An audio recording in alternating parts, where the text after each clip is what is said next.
I was thinking about you because I think you are this comedic linchpin between one era and another in comedy that's crucial. I think you were doing YouTube internet comedy before such a thing really existed. Sure. And I think you and your Lonely Island chums had, and I'm going to call your chums. We're unequivocally chums. No one's ever said chums with unequivocally. But you guys were working on this thing and perfecting it. And before there was the delivery system. Right. And then the delivery system comes along. You said I think you formed Lonely Island in 2001? Yeah, 2001. We moved to LA from Berkeley, where we grew up together. Okay. Yeah. We all grown up in Berkeley, laid back dude. Oh, yeah. You were a skateboarder. Yeah, I was terrible, though. They were both pretty good skaters, though.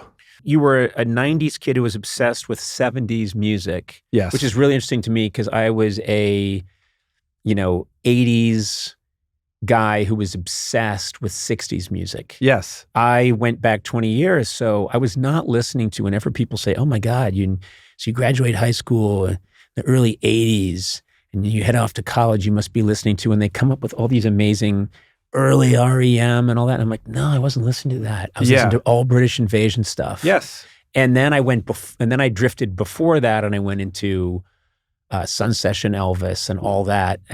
But you were out of time a little bit. I mean, I think for kids that are into music, you go back, right? I mean, you know what's going on at present, but like now kids are listening to the 90s. It's all 90s. Yeah. I've had a couple depressing moments with this recently. Like I have Apple Music and there's a section in it called Dad Rock. Uh-oh. Yeah. And it's like bands where I'm like, they just came out.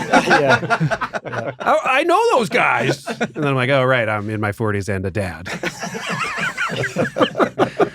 But it hurts. No, they're the fucking coolest. You gotta check them out. Oh, man. What? Dad Rock? Nah, this dad. So you, Yorma, Akiva, you guys know each other from Berkeley. Yeah. And you put together this thing. I'm going to say 2001. You say 2001. No, fuck you. 2001. You guys start working on this comedy. And it's fascinating to me because I don't know when YouTube came along officially, but it's a huge event because I remembered immediately when the day someone came into my office. I think it was Frank Smiley, who's a producer. He came into my office, and I'm sure he produced all your segments when you came on the show over the years. Yeah. But he came in and he said, "It's insane. Whatever you want, just type it into this site." Yeah. And so you'd say, I don't know. I remember seeing a thing on Green Acres once where suddenly he's in Paris. It's like this, he's upside down and he's in Paris for no reason. And there it is. And it broke my brain. Yeah. But you were crafting this comedy that I believe kind of changed many things. And I'm not a scholar, so I can't say you alone did this, but you guys had a huge impact because Lazy Sunday, Dick in a Box, I'm on a Boat, the stuff that you guys were churning out, I think was the essential DNA of what everybody's been chasing. Does that feel to you fair? I mean, it feels great to hear. Yeah. I've always thought of it this way, which is like I heard of YouTube the morning after Lazy Sunday aired. I didn't know that it even existed yet. And then there was this big wave of like press. Also, it was the Christmas show, so it like took it into the holidays. Which is great because it marinates. Yes. And everyone's like, we're all at home watching your video over the holidays over and over again. And there's no like new SNL episode to wipe it clean or whatever. Right. But it became this wave of press, not about us, but about the existence of YouTube and about streaming video and how it was here.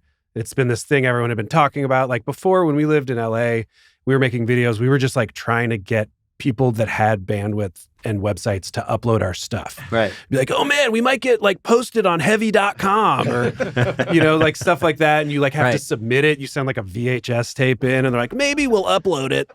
And then all of a sudden it was like, here's YouTube. Anyone can do it immediately. It's easy. It's free. And here's the video that's like the crest of the wave. Well, I think the first time I heard it's gone viral was Lazy Sunday. Yeah. Me. I mean, I'm sure other people had heard the term, but people were telling me this thing's a monster. And I watched it and I was like, what?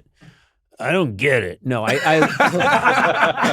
and I was like, I'm going to have him on what's called a podcast someday. And I'm going to tell him I don't get it. Yeah, fair enough. Yeah, I could always see the future very well.